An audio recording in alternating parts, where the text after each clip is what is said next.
इन दिनों उत्तर प्रदेश और देश में बाहुबली अतीक अहमद की चर्चा हो रही है। इस वीडियो में आपको अतीक अहमद की पूरी कहानी बताएंगे। आप अंत तक बने रहिए। अतीक अहमद की दबंगई का आप इस बात से अंदाजा लगा सकते हैं कि उस पर करीब 250 मुकदमे दर्ज थे। अकेले मायावती के शासनकाल के दौरान एक ही दिन में अतीक पर 100 से अधिक मुकदमे दर्ज हुए थे। हालांकि अधिकतर मामलों में अतीक अहमद बरी हो गया क्योंकि सबूतों का अभाव रहा या फिर गवाह मुकर गए। फिलहाल अतीक पर कुल 35 मुकदमे चल रहे हैं। अब योगी सरकार ने अतीक अहमद के खात्मे का मन बना लिया है। 5 बार विधायक और 1 बार सांसद रहने वाला अतीक अहमद कैसे बाहुबली और फिर नेता बना। बात 1979 की है। अतीक अहमद के पिता इलाहाबाद स्टेशन पर तांगा चलाते थे। अतीक अहमद हाई स्कूल में फेल हो गया, लेकिन अमीर बनने के चक्कर में उस पर 17 साल की उम्र में हत्या का आरोप लगा। अब वह लोगों से वसूली करने लगा। उन दिनों इलाहाबाद में चांद बाबा का खौफ हुआ करता था। इधर 20-22 साल की उम्र में अतीक का नाम गुंडों में शुमार हो गया। पुलिस और नेताओं से अतीक को शह मिलने लगी। 1986 आते आते अतीक का गैंग खतरनाक बन चुका था। चांद बाबा के अलावा अतीक पुलिस के लिए खतरनाक बन चुका था। एक दिन पुलिस अतीक को उठा लाई। बताया जाता है कि कांग्रेस सांसद जो तत्कालीन प्रधानमंत्री राजीव गांधी के करीबी हुआ करते थे, उनके हस्तक्षेप के बाद पुलिस ने अतीक को छोड़ दिया।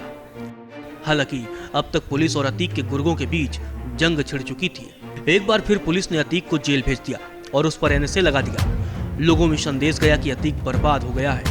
1 साल बाद अतीक जेल से बाहर आया तो उसे लगा कि अब राजनीति ही उसकी नैया पार लगा सकती है।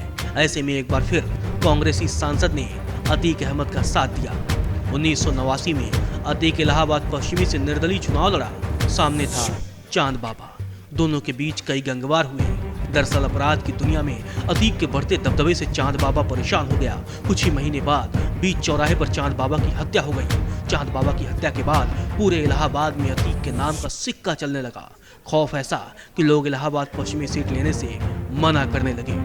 यही वजह था कि 1991 से लेकर 2002 तक अतीक अहमद लगातार चुनाव जीतता रहा। पहले निर्दलीय, फिर समाजवादी पार्टी और अपना दल से वो विधायक बना। 2002 में अपना दल से विधायक बनने के बाद अतीक ने फिर समाजवादी पार्टी में वापसी कर ली। 2004 में फूलपुर से अतीक अहमद समाजवादी पार्टी से लोकसभा सांसद बना और इलाहाबाद पश्चिमी सीट पर अपने भाई खालिद अजीम को चुनावी मैदान में उतारा, लेकिन उसे राजूपाल के हाथों शिकस्त का सामना करना पड़ा। अक्टूबर 2004 में राजूपाल विधायक बने, लेकिन अतीक के गुर्गों ने राजू पर कई बार जानलेवा हमला किया।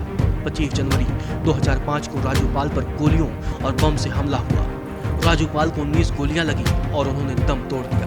राजू की पत्नी ने अतीक अहमद, भाई अशरफ, फरहान और आबिद समेत कई लोगों पर नामजद हत्या का मुकदमा दर्ज करवाया। 9 दिन पहले ही राजू की शादी हुई थी। इसी बीच सियासत की आड़ में अतीक अहमद लगातार अपना साम्राज्य बढ़ाता रहा। अधिकतर मुकदमे अतीक पर तब दर्ज हुए जब वह सांसद या विधायक रहा। अतीक अहमद पर 1989 में चांद बाबा की हत्या, 2002 में नस्सन की हत्या, 2004 में मुरली मनोहर जोशी के करीबी बीजेपी नेता अशरफ की हत्या, 2005 में राजूपाल की हत्या के गंभीर आरोप लगे। 2007 में राजूपाल की पत्नी ने पति की मौत का बदला लिया और इलाहाबाद पश्चिमी सीट पर अतीक अहमद के भाई अशरफ को चुनावी मैदान में शिकस्त दी। यहीं से अतीक अहमद का पूरा दौर शुरू हो चुका था। 2007 में मायावती सूबे की मुख्यमंत्री बनी तो अतीक के किले को ध्वस्त करना शुरू कर दिया। अतीक पर गैंगस्टर एक्ट के तहत मुकदमा दर्ज किया गया और 20,000 रुपए का इनाम भी रखा गया। अतीक के खास प्रोजेक्ट अलीना सिटी को अवैध घोषित करते हुए ध्वस्त कर दिया गया। अतीक सांसद था, लेकिन वो इनामी अपराधी था। अतीक के फरार होने को लेकर पूरे देश में अलर्ट जारी कर दिया गया। दिल्ली के पीतमपुरा से अतीक को यूपी पुलिस ने गिरफ्तार कर जेल में डाल दिया। हालांकि 2012 में जब उत्तर प्रदेश में सत्ता परिवर्तन हुआ तो अतीक अहमद को उम्मीद थी कि उसके दिन बदलेंगे। अतीक जेल से बाहर तो आया, लेकिन अखिलेश यादव ने अतीक अहमद को कोई भाव नहीं दिया और 2014 लोकसभा चुनाव में उसका टिकट भी काट दिया। हालांकि 2016 में समाजवादी पार्टी के उम्मीदवारों की लिस्ट में अतीक को कानपुर कैंट से उम्मीदवार बनाया गया तो उसके गुर्गों ने इलाहाबाद में तोड़फोड़ की। 22 दिसंबर 2016 को अतीक 500 गाड़ियों के काफिले के साथ खुद कानपुर पहुंचा। मीडिया में खूब हल्ला हुआ। अतीक अहमद के 8 करोड़ की गाड़ी भी चर्चा में रही। तब तक अखिलेश यादव समाजवादी पार्टी के अध्यक्ष बन चुके थे। अखिलेश यादव ने मीडिया को बताया कि अतीक अहमद को पार्टी से बाहर कर दिया गया है। फरवरी 2017 में अतीक को गिरफ्तार कर जेल में डाल दिया गया।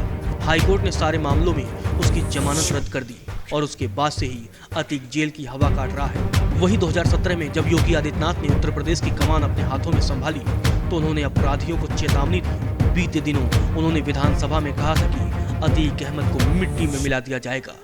क्या ये सच नहीं कि जिस अतीक अहमद के खिलाफ पीड़ित परिवारों ने मुकदमा दर्ज कराया उसके परिवार के खिलाफ, वह समाजवादी पार्टी के द्वारा पोषित माफिया